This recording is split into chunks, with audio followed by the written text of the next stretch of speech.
titulong sa kanta, Sino Ako.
handog din ang isang awitin.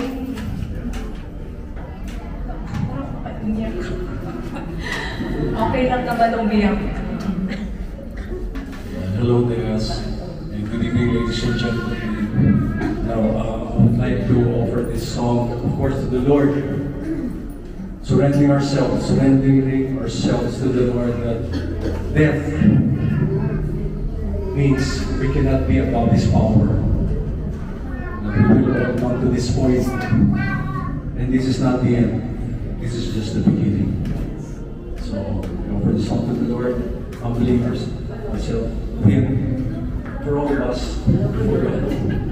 Ako si Paul A. Vicina Jr., President ng Artipolo Group Incorporated. We have different kinds of interpretations in art, no?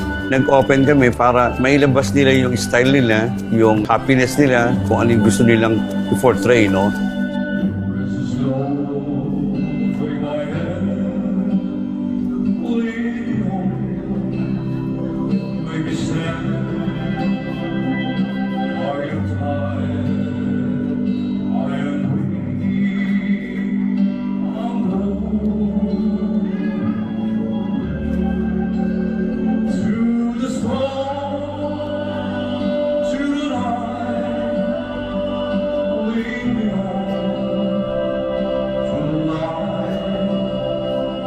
Take my hand,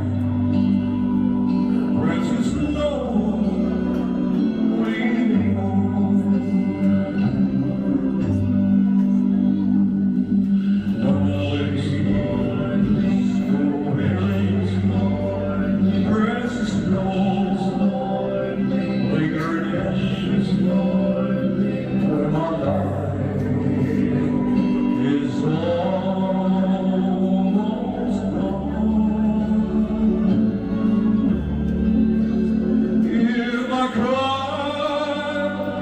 hear my cry, hold my hand as He pours. Take my hand, precious Lord, lead me.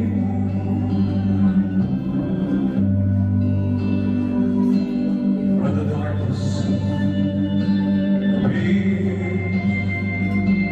and the night comes near, and my day is past and gone,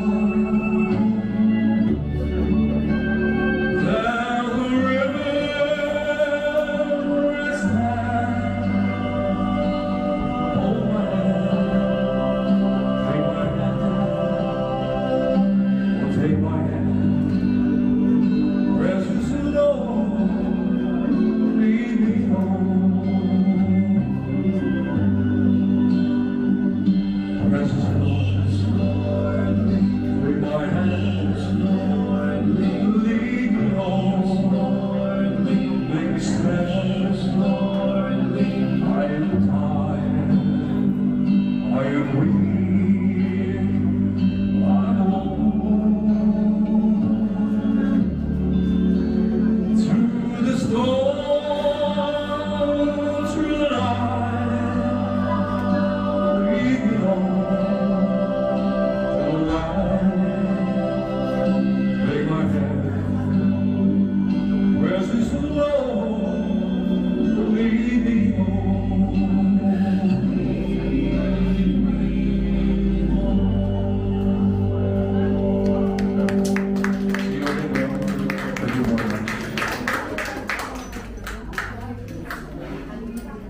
Nagturo po kami doon ng mga bata ng poster making. Ito yung annual event ng Lions International. Iniinganyo po ang mga kabataan 11 to 13 years old na sumali po sa poster making. Pang-international po pagka nakapasok po tayo doon. So, last Saturday, kasama po namin si Paul. Hindi ko po akalain na ang dami po naman yung bala kasi sabi ko nga po, ikaw yung gawin natin signature project mo yung sa special kids.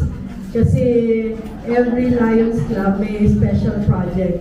Yung Cavite Grand Lions Club is the mother club ng Philippine Art Ambassador. Ako po yung nagpanganak sa Philippine Art Ambassador. Yun. Bago lang po ito, inigala namin yung mga artists, art lovers to be part of the Philippine Art Ambassador. Ambassador. Kasi ang adikain po nila ng Lions Club is service. Sa punto po ito, kahit na bago lang po si Paul, malaki naman po ang naging impact niya. Hindi lang sa karamihan ng special kids. I know, way back, talagang nagtutulong na siya, no? I think na-imbibe niya yung adhikain ni Canon Sena. Kasi alam niyo po si Canon Ding. Canon Ding is father of workshop. Dekada na, 50 dekada, 60. So, yun po. Talaga namang very considerate, kind. Yung nalalaman, sabi nga nila, nalalaman ng isang artist, ang mga damdamin ng isa pang artist. Kaya alam niya na ayaw niyang maningil, ayaw niyang naman ng pera, bagkos nag-iisip ng mga proyekto para palabas, makatulong sa kapwa artist at sa mga iba. So ngayon po, bigyan niyo po kami ng konting, bibigyan po namin kahit maikli lang po ang panahon namin sa Philippine Art Ambassador kay Paul, bibigyan po namin siya ng parangal. Guiding lion po ako, Feng Villanueva at saka si Amy Harlan, guiding lion po ng Philippine Art Ambassador. Salamat po, Tita DC Lion Feng, and posthumous award po, binibigay po ito sa isang tao po na may malaking kontribusyon na naambag sa community, sa club at sa lahat po. So, babasahin ko po ito para sa akin sa iyo.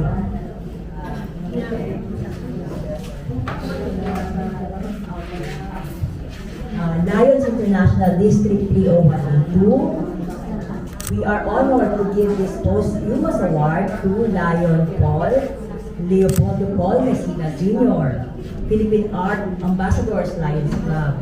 We will forever miss you, our dear friend Lion Paul Messina Jr., for your dedication and commitment to Lions International District 30182. Rest assured that you will always be remembered. The impact you have made will be felt for many generations to come and will serve as an inspiration to many. In recognition of your outstanding devotion to Lionism, we hereby bestow upon you this tribute with honors and distinction. Given this 14th day of October 2025 in the year of our Lord at Sadkiel Chapel, Haven of Angels Memorial Chapel and Crematorium,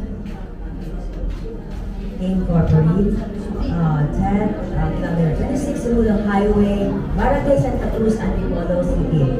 District Governor Lion 2025-2026, Lion Apolinar Cortez, 5 p.m.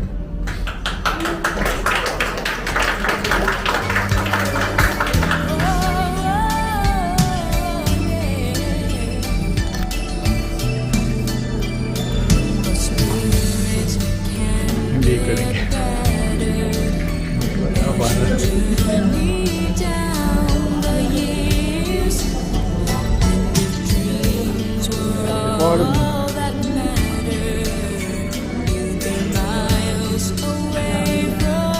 Ito ay different. Mayroong landscape, may modern art, may contemporary arts, may figures, may still life. No? Dito, nabigyan nila ng focus, nabigyan nila ng time, at saka concentrations kung ano yung magandang ilabas para makatulong to educate the viewers kung ano yung art in the Philippines.